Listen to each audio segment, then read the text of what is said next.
Assalamualaikum warahmatullahi wabarakatuh. Halo anak-anak cerdas Indonesia. Bagaimana kabar kalian hari ini? Semoga kita semua sehat walafiat dan ingin masih menjalankan protokol kesehatan dengan rajin mencuci tangan, memakai masker, dan menjaga jarak. Nah, anak-anakku sekalian, hari ini kita akan belajar mengenai kesimpulan paragraf. Nah, kita pelajari yang pertama adalah tentang pengertiannya dulu. Nah, apa itu kesimpulan?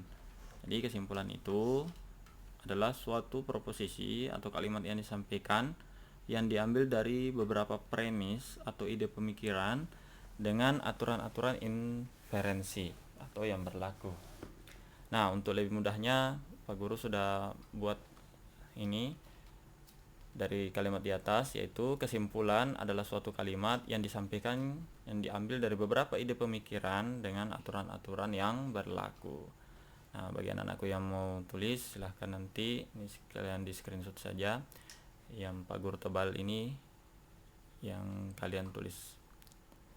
Baik, kita lanjut. Nah, jadi kesimpulan merupakan sebuah gagasan yang tercapai pada akhir pembicaraan. Dengan kata lain, bahwa kesimpulan adalah hasil dari suatu pembicaraan, atau kalau dalam sebuah cerita maka itu berarti dari suatu wacana, seperti itu.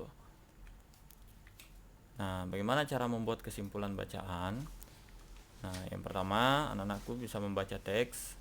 Nah, langkah pertama dalam membuat kesimpulan tentu saja kita harus membaca teks aslinya untuk dapat mengetahui kesan umum serta maksud dari penulis atau pengarang. Nah, membaca ini boleh menggunakan metode scanning atau skimming. Nah, kemudian kita perlu menentukan kalimat utama.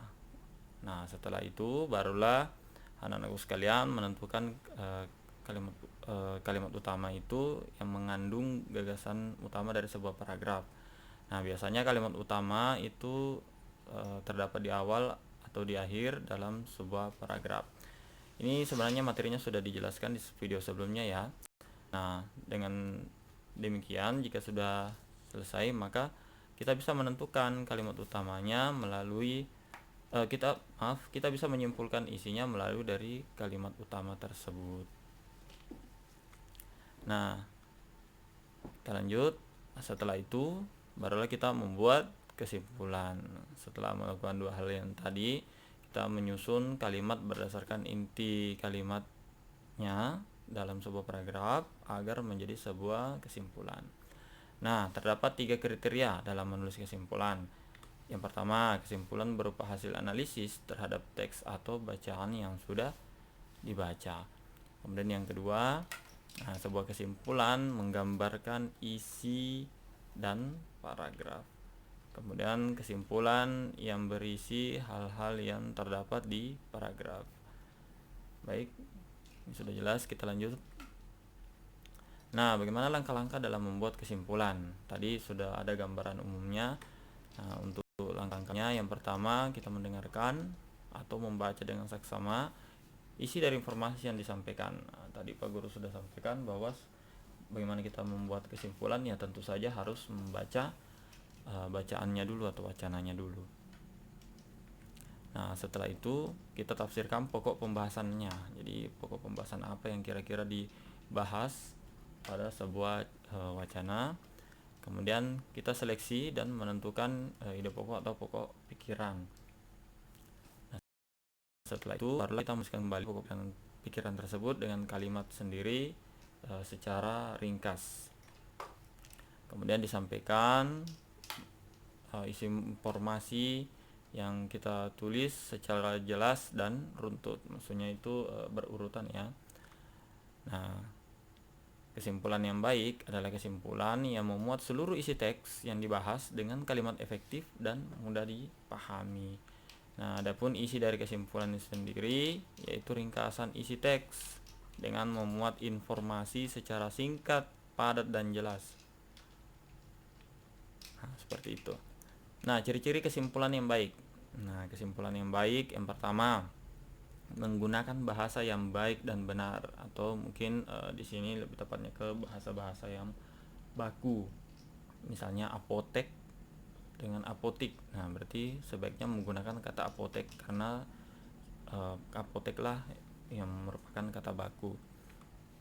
Kemudian menggunakan bahasa yang mudah dipahami. Nah, jadi pembaca itu juga mudah memahami apa kesimpulan yang misalnya kita tuliskan seperti itu.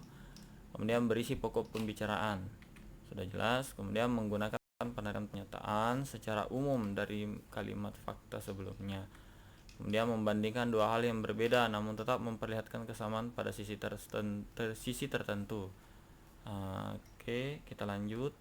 Kemudian tidak berbelit-belit. Nah, ini langsung ke pokoknya. Nah, kemudian berupa fakta dan jelas. Maksudnya di sini adalah sesuai dengan wacana yang diceritakan. Jika dalam sebuah paragraf ya. Nah, sebenarnya sih apa sih tujuannya kita membuat kesimpulan?